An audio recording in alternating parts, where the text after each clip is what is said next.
Iran लंबे वक्त से अमेरिका और पश्चिमी प्रतिबंधों की मार झेल रहा है, लेकिन अब ईरान को पाबंदियों पर भी डिप्लोमेटिक समर्थन मिल रहा है। दरअसल संयुक्त राष्ट्र सुरक्षा परिषद यानी यूएनएससी में सोमवार को बड़ा घटनाक्रम देखने को मिला। परिषद के स्थायी सदस्य चीन और रूस ने ईरान का समर्थन करते हुए उन यूरोपीय देशों के प्रस्ताव को स्पष्ट रूप से खारिज कर दिया, जिसमें तेहरान पर एक दशक पहले परमाणु समझौते यानी JCPOA या joint comprehensive plan of action के तहत कम किए गए संयुक्त राष्ट्र प्रतिबंधों को दोबारा लागू करने की मांग की गई थी।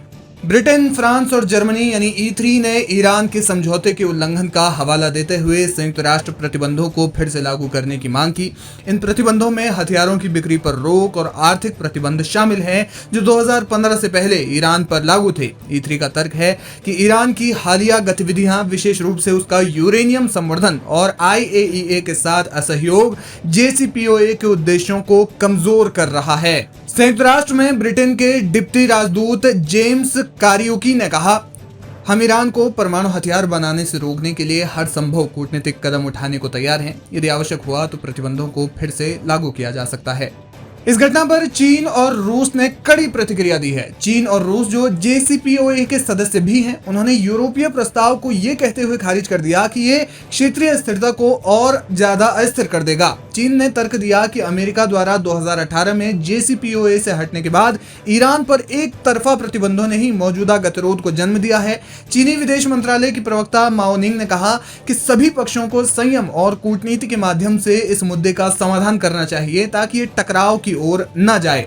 रूस ने भी इस प्रस्ताव को गैर रचनात्मक करार देते हुए कहा कि ये JCPOA को पुनर्जनन के प्रयासों को नुकसान पहुंचाएगा। रूसी राष्ट्रपति व्लादिमीर पुतिन ने हाल ही में सुझाव दिया कि वो ईरान के शांतिपूर्ण परमाणु कार्यक्रम को समर्थन देने के साथ साथ इसराइल की सुरक्षा चिंताओं को संबोधित करने वाला एक समझौता करवाने में मदद कर सकते हैं। क्या है JCPOA? JCPOA या joint comprehensive plan of action साल 2015 में ईरान और P5+1 देशों यानी अमेरिका, ब्रिटेन, फ्रांस, रूस, चीन और जर्मनी ने दस्तखत किए थे। इस संगठन को ईरान के परमाणु कार्यक्रम को सीमित करने के लिए बनाया गया था। बदले में ईरान को संयुक्त राष्ट्र, अमेरिका और यूरोपीय संघ द्वारा लगाए गए आर्थिक प्रतिबंधों में राहत दी गई थी। इस समझौते के तहत ईरान ने अपने यूरेनियम संवर्धन को सीमित करने और अंतरराष्ट्रीय परमाणु ऊर्जा एजेंसी या IAEA को अपने परमाणु स्थलों की निगरानी के लिए व्यापक पहुंच प्रदान करने पर सहमति जताई थी। हालांकि 2018 में अमेरिकी राष्ट्रपति डोनाल्ड ट्रंप ने इस समझौते से अमेरिका को बाहर कर लिया और ईरान पर अधिकतम दबाव नीति के तहत कड़े एक तरफा प्रतिबंध फिर से लागू कर दिए। इसके जवाब में ईरान ने 2019 से JCPOA की कुछ शर्तों का उल्लंघन शुरू किया, जिसमें उच्च स्तर तक यूरेनियम संवर्धन और IAEA के निरीक्षणों पर प्रतिबंध शामिल हैं। संयुक्त राष्ट्र की एक हालिया रिपोर्ट के अनुसार ईरान का समृद्ध यूरेनियम भंडार JCPOA की सहमत सीमा से 20 गुना अधिक हो गया है।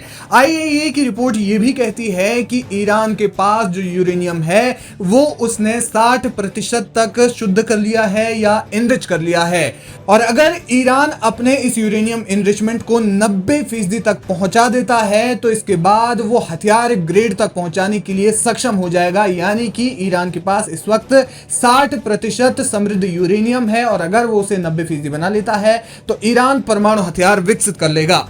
लेकिन फिलहाल JCPOA में लगाए गए प्रतिबंधों को दोबारा लागू करने की मांग की गई, लेकिन ईरान के दो सबसे करीबी पार्टनर्स ने इसका पुरजोर विरोध किया है।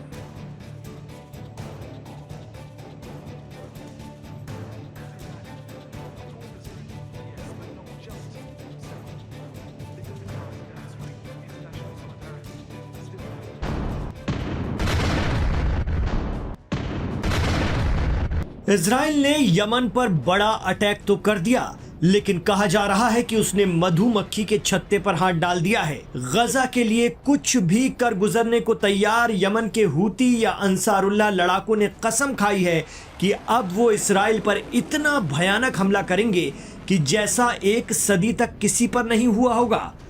यही वजह है कि इस्राएली मीडिया बता रहा है कि PM नेतन्याहू से लेकर सरकार के सभी मंत्रियों की सुरक्षा बेहद सख्त कर दी गई है।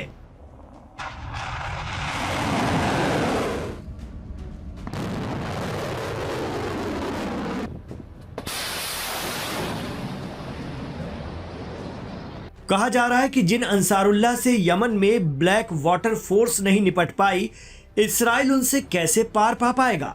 जी हां, ब्लैक वाटर आर्मी, जिसके लिए कहा जाता है कि यह अमेरिका की एक प्राइवेट आर्मी है, जिसके फौजी यूरोपीय मुल्कों के लिए काम करते हैं और पे करने पर लड़ने चले जाते हैं। ब्लैक वाटर आर्मी पर युद्ध अपराध के भी काफी आरोप लग चुके हैं। कहा जाता है कि बेहद खतरनाक और आधुनिक साजो सामान से लैस होते हैं ब्लैक वाटर आर्मी के फाइटर। इसे अमेरिका में सील के एक रिटायर्ड अफसर ने तैयार किया है।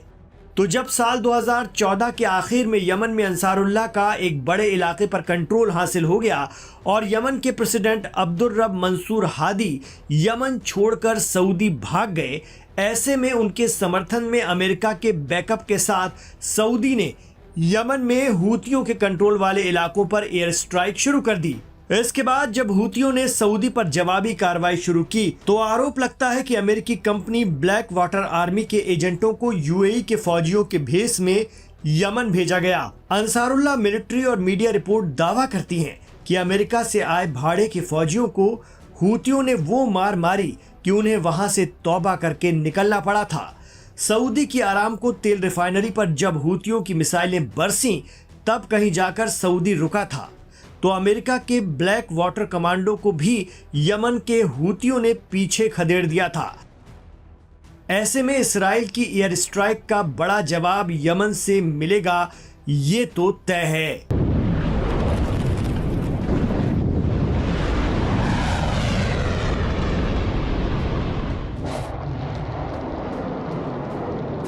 आपको बता दें कि अरब खित्ते में यमन ही वो एकमात्र मुल्क है जो फिलिस्तीन की आज़ादी के लिए लड़ने का दावा करता है और ईरान की एक्सिस ऑफ रेजिस्टेंस का हिस्सा है, जिसका मकसद फिलिस्तीन को आज़ाद करवाकर यरूशलेम को उसकी राजधानी बनवाना है। यही टू स्टेट सॉल्यूशन है जिस पर दुनिया के कई देश राजी हैं, लेकिन इसराइल इस पर कान ही नहीं देता। आरोप लगता है कि पीएम नेतन्याहू और आईडीएफ ने गजा पर कब्जे की मुहिम शुरू कर दी है। यही वजह है कि ईरान समर्थक यमन के अंसारुल्लाह इसराइल पर हमलावर हैं। अब देखना होगा America, Saudi, black water army और कई मुल्कों के जरिए मिलकर किए गए हमले से निपट चुके हूती इसराइल पर क्या एक्शन लेते हैं।